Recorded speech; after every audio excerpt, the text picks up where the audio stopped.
listening to Living with ADHD and CPTSD, available on Apple and wherever you get your podcasts.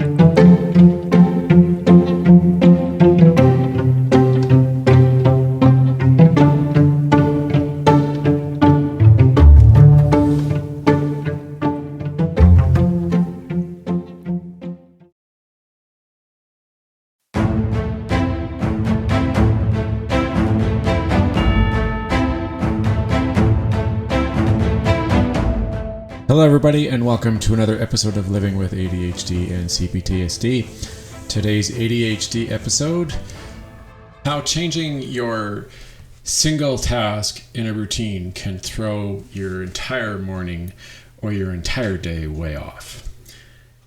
As we all know, routines are something that are very important for people who have ADHD, simply because it makes the ability to do what we are requiring ourselves to do each day easier and better chance of having it accomplished and not forgetting or missing one of our tasks. I have been, as you are aware of in previous episodes that I've created, someone who likes to have tasks, and I like to have a routine, because when I have a routine built and it's well established, the chances of having me miss something or forget something, whether it's for work or going out somewhere, or even just doing something like preparing to do garden work or cleaning out the house, my routines are excellent because it makes doing the work, getting from one task to the other and then to the next task and so on, easier and better to handle, and the odds of making any kind of mistake or forgetting are slim, and it's really helpful. So the one thing I like to do is I like to make sure that I am well prepared. But when you do a task, it can take nothing to have your routine get thrown off. Something as simple as an animal coming into the room and making a noise, finding a mess on the floor that you didn't realize was there, or missing an ingredient that normally you have and now you got to find something else to use.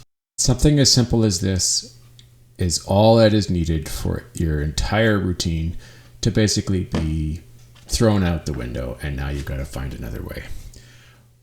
One thing that tends to happen is that you will end up forgetting to do a task. Like you have a goal or a task to put the garbage bins out before the next morning because the garbage is being picked up on the Thursday morning.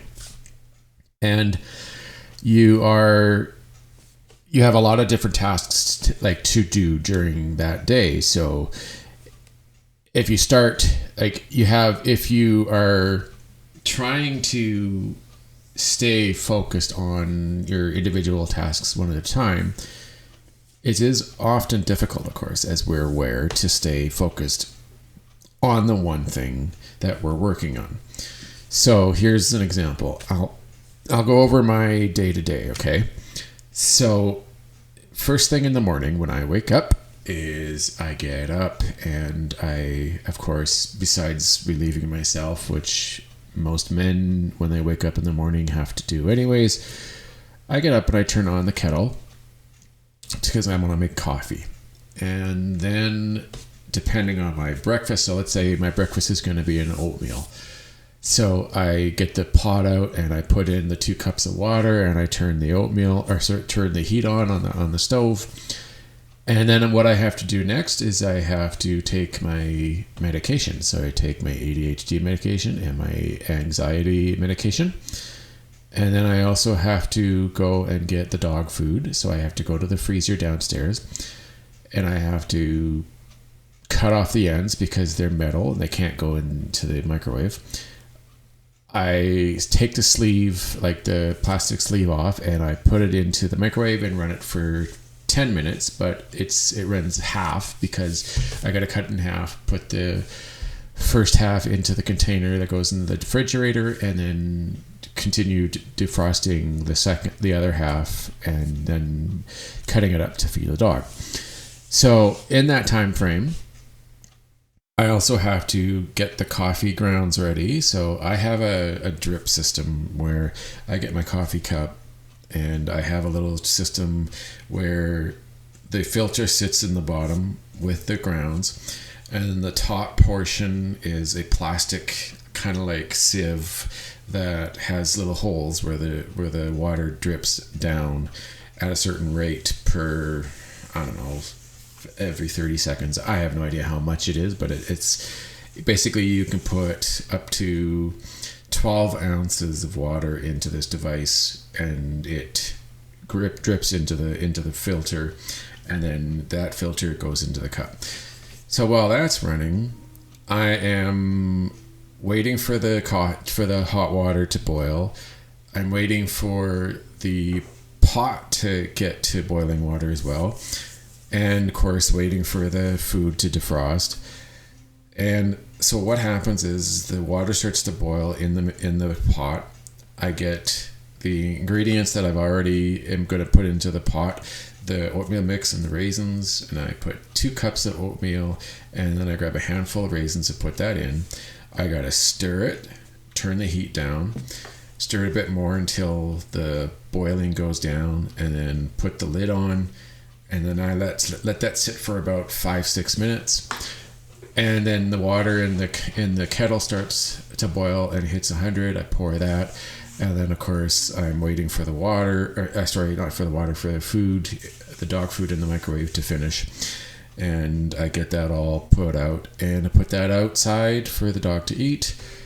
And I pour another, after I pour the initial 10 ounces of water into the device, I put another 6 into, and then let that go.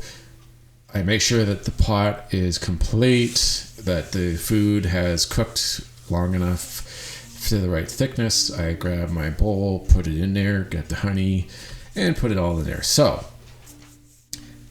how many tasks are that in that time frame of about 20 minutes? There's taking medication, feeding the dog, making your coffee, and making your breakfast. There are 4 tasks that all have to complete properly, and then the 5th task is to clean up. Now that all doesn't happen at the end. That happens during the preparation of the 4. You have to, well, the ADHD medication is pretty quick. You take your pills, you close your container, put it over on the side, put the water bottle over there, and that's that. It's done. But with the kettle, and the coffee cup, you have to put, once it's done, you have to take the grounds and the filter out of the bottom part, throw it into the bin, clean the container so that it doesn't have any kind of coffee ground stains, and put it away.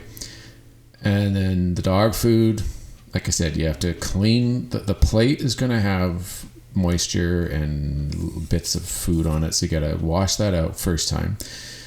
Cut it in half. Cut the other piece in half so that it defrosts a little easier. Put it in the microwave. Once that comes out, you clean the excess moisture off, put all the pieces, make them smaller, take it out, and then of course the container and the moisture and from the food it could possibly get on the counter. So you have to clean that, make sure the container is clean, that there's no residue on the bottom. The kettle, of course, obviously has to be put away.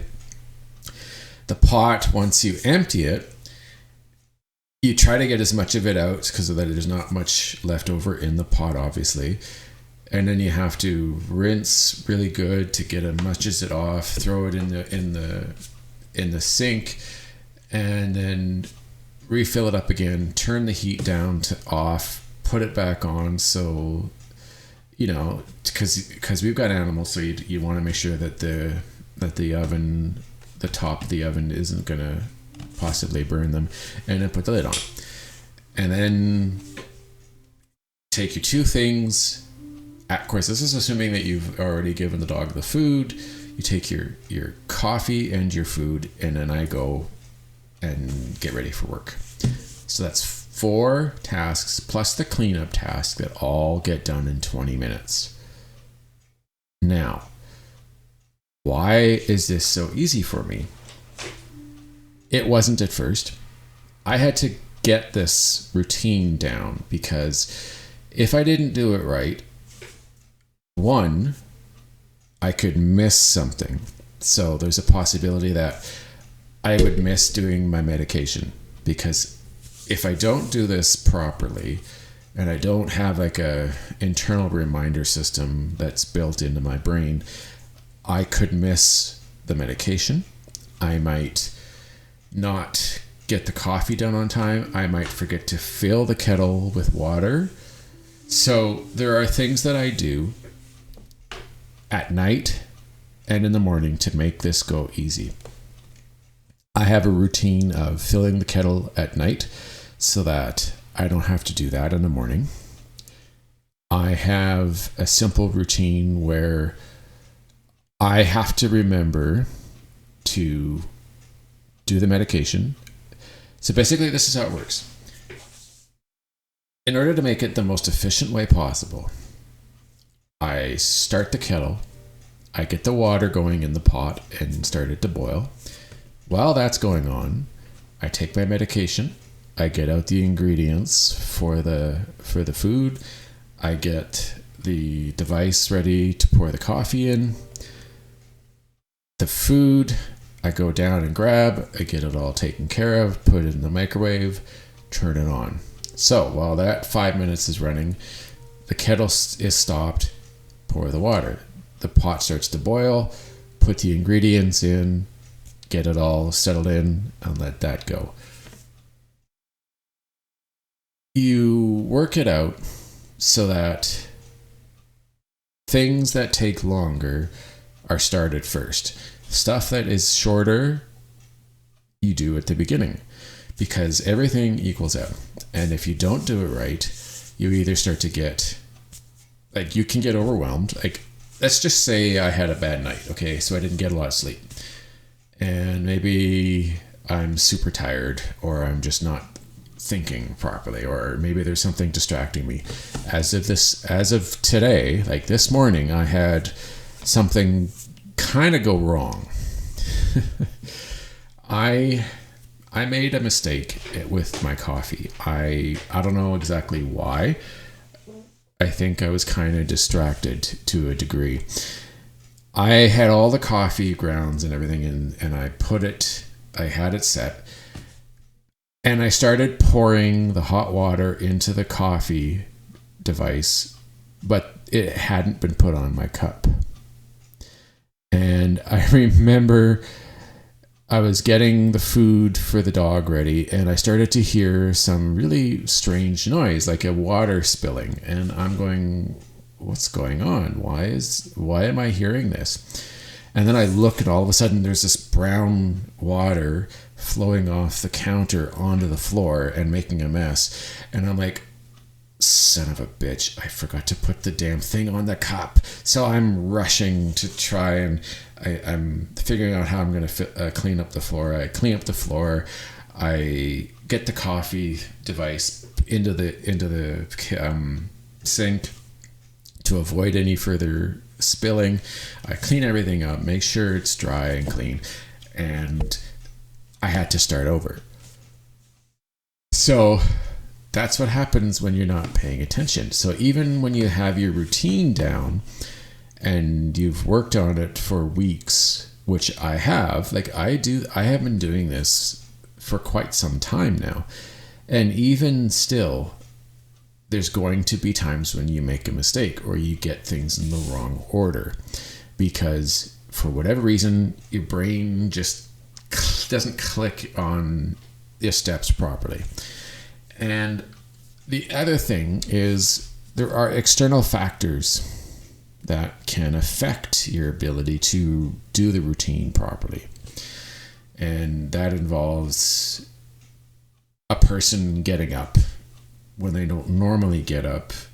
Like, for the longest time, my girlfriend would only wake up about 8 o'clock, or maybe like 10 after 8 or something, And so I had literally the entire first part of the morning to myself. I made all my food, got everything ready, was in the office and doing whatever I did before she even was awake.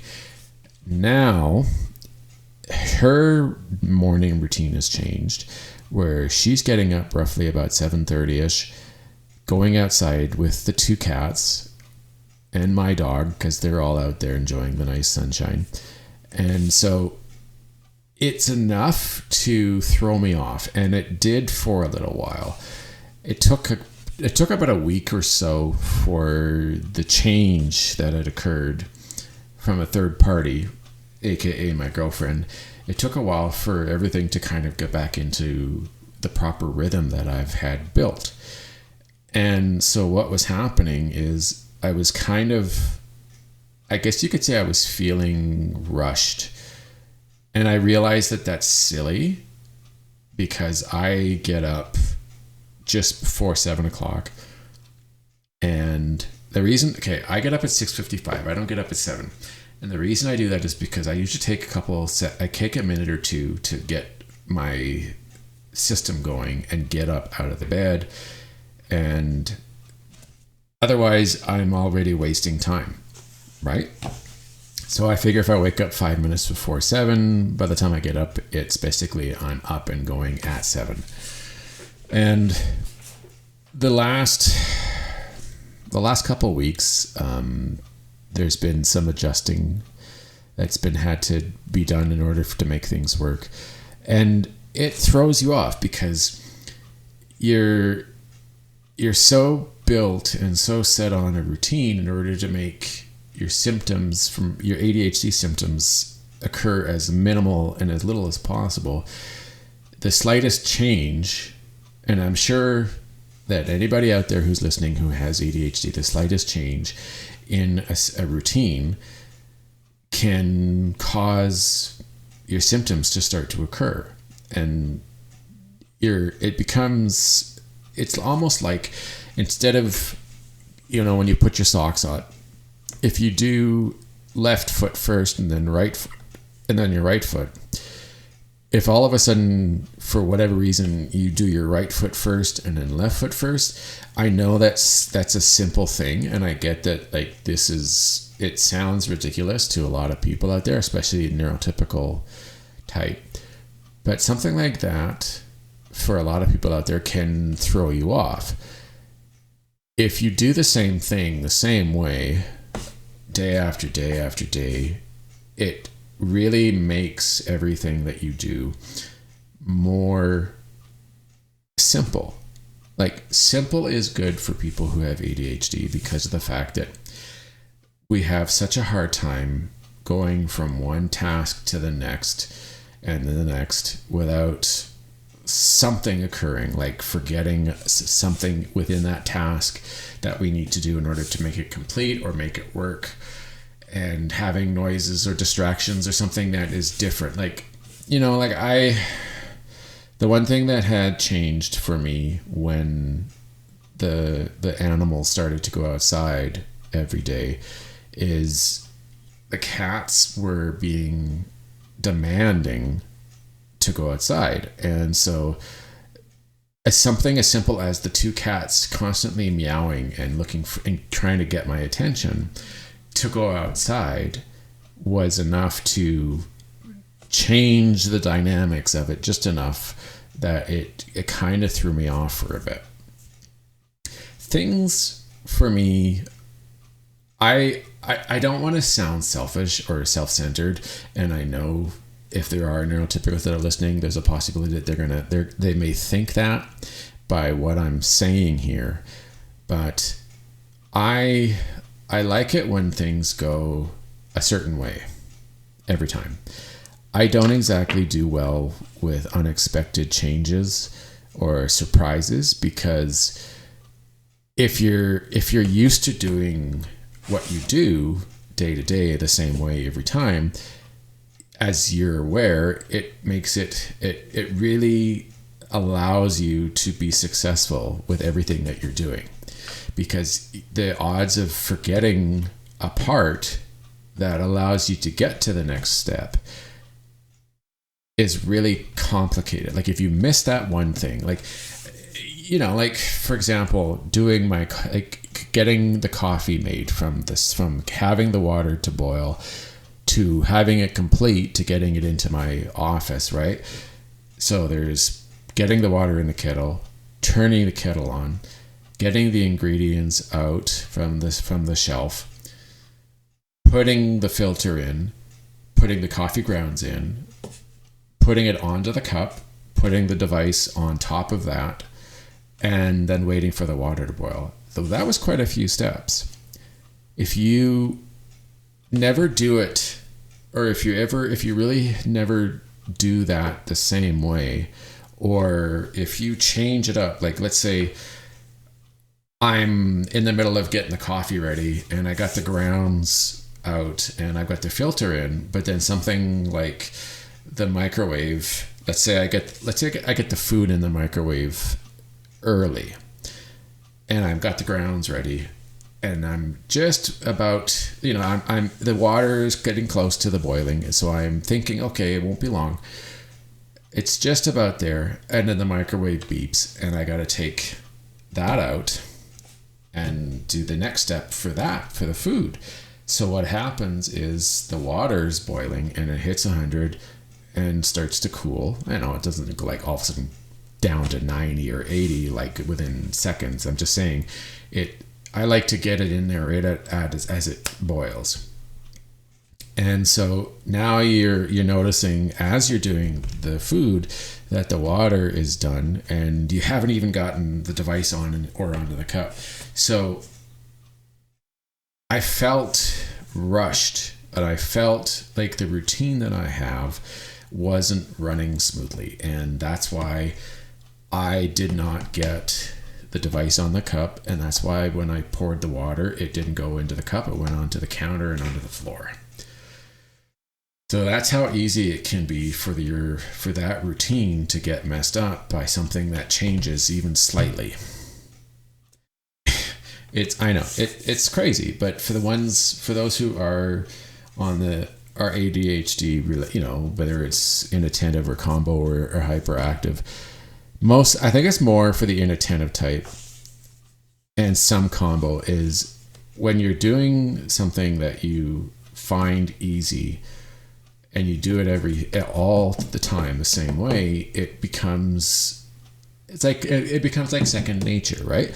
It's the same thing as getting up, putting clothes on, going out to the kitchen or the living room, and then going to the bathroom, coming out and grabbing a bowl of food, like a bowl and cereal and milk, and eating. It's the same sort of deal.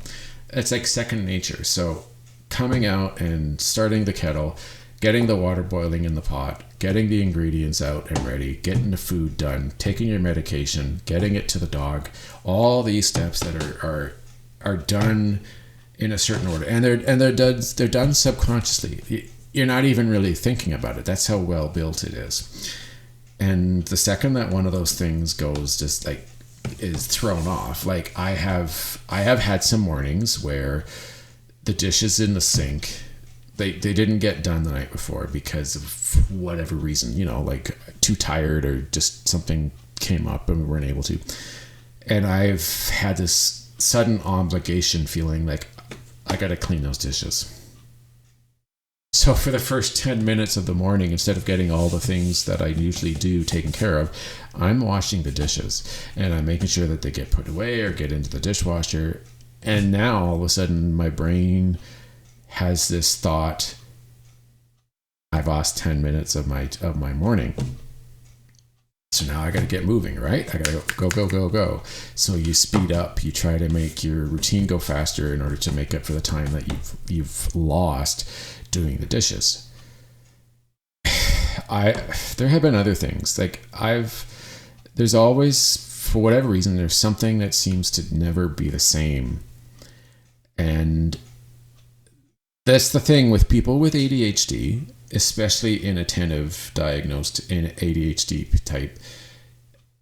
Things that throw like little changes in routines or our day-to-day can really make a lot of other stuff that we're doing harder to do or complete or get it or do it right. Now, I know from personal experience being told that something as simple as a change in one thing that is, for most people out there, is a simple thing that doesn't really make a big difference or deal to anybody, can in fact be a big deal to us because of the fact that we rely so heavily on simplistic routine in order to guarantee to us that we're going to get all the things done that we need to do on time and properly and correct, that a change can throw us off. Like, imagine waking up, you get up and you're starting your typical routine, and you get up and one of the animals decide earlier that morning to get sick all over the kitchen floor. And you don't even notice it until you step in it, and you're going, what the hell? And you look down and you're stepping in it, and you're going, ugh. And you just kind of feel disgusted, and you kind of want to get sick. And so now, of course, you can't just ignore it, right? So first off, you've been thrown off by this. It's an unexpected event. There's a good chance that you're going to have an emotional related problem with it, because you're poor emotionally regulated, and you could easily throw off your entire routine. You may forget to do something. You may not have time, or it may just not do one of them because this threw you off, right? So it can be something as that simple, like that mess. For most people, they just go, oh, okay, clean it up, whatever. And then they go back to their brain and go, okay, where was I?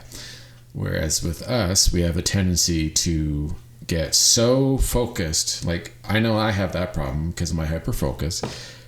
We get so focused on what we have to do now all of a sudden that we can easily be overwhelmed, and we get thrown off enough that we don't necessarily at any point start our normal routine in the correct way or in the right order, or we don't even do it properly because we're just distracted enough, or we kind of gone into a bit of a fog because something like that was enough to completely throw us out.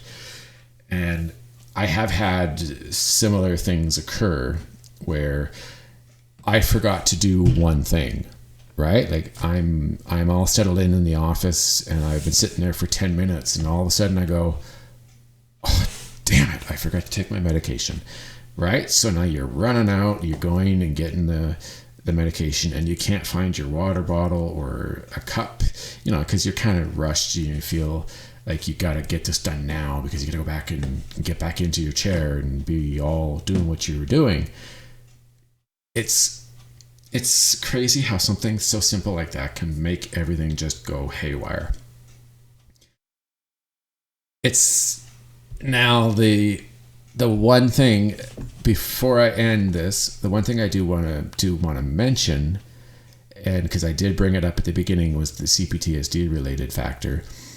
Some of us who have ADHD, like myself, and also deal with CPTSD, again, like myself, we have to realize that sometimes these unexpected events that get in the way of a routine can be enough to overwhelm us. And if it's significant enough, it can trigger us to the point where we are feeling a flashback, and it can really get in the way of everything. And I have had things like that occur, where a very minor, insignificant event that is interrupting the routine has been enough to cause me to get triggered, and it really makes the rest of the morning and sometimes the rest of the day completely unsettling, and everything in my mind is ruined. It's just done. And it's it's one of those things that you have to, as someone who's learning to do the work and processing with your trauma, it's something you have to be aware of, so that when something like a simple routine that you have mastered and you have subconsciously put into play can be interrupted by anything from an animal getting sick to not having ingredients to being interrupted, or something completely out of nowhere gets in the way of just anything. And if we're getting overwhelmed because we feel under pressure, or we feel like we have to get it done right away, or we have this unnerving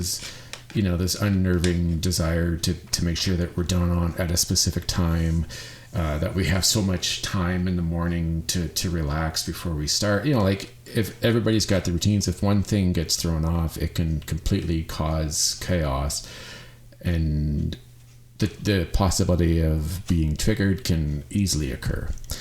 And now you've got to not only work with regrouping from your routine being thrown on, now you've got to work with your system and your parts and try to get past the trigger and regroup and ground yourself so that the rest of your day isn't completely thrown off.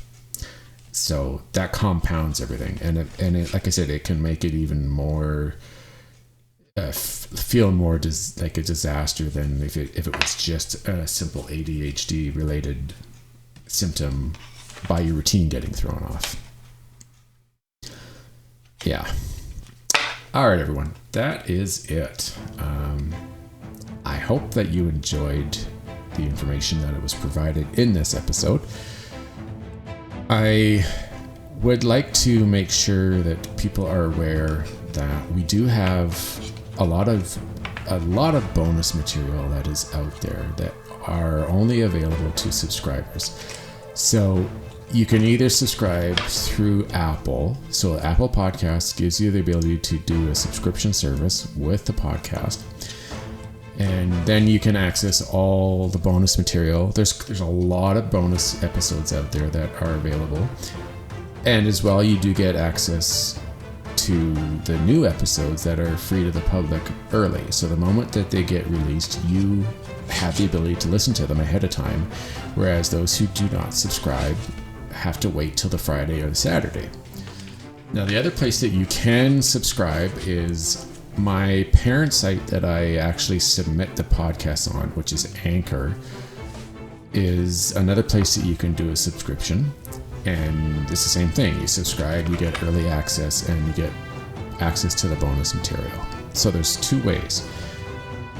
If you want to help donate to the funds to keep this podcast going is the way it is, because I do use software that I do have to pay for, then you can go to Ko-fi.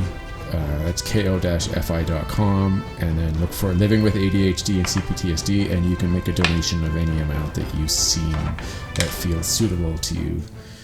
You can do that. That would be extremely appreciated, and I would definitely make everybody who's listening aware of those who do donate and like to leave a good word. If you want to get in touch with me, if you have any comments regarding this episode or any other episode that I have created, you can contact me a number of different ways. You can contact me at Twitter. It is at ADHD and CPTSD. My email address is livingwithadhdandcptsd@gmail.com. You can also go to the website, which is www.livingwithadhdandcptsd.ca, and you can contact me through there. There's all sorts of information on the website as well, including resources that you can look up for any information regarding ADHD or CPTSD. All right, that's it. We have one more week left of season 1, and then season 2 starts in September. And we have a lot of interesting information, and I'm going to have some great guests and a lot more new and interesting topics to talk about. And I'm looking to try a few new things in the second season. So I hope that you will join us and listen to these episodes. And if there's anybody that you know of who thinks would benefit from this podcast, please let them know. Tell them where they can find it. They're at all the different platforms out there: Apple, Google, iHeartRadio. There's also Intune, and there's Spotify. So there's all sorts of different ones that you can find this podcast on. All right, everybody. That's it for today. Have a great day. Talk to you later. Bye.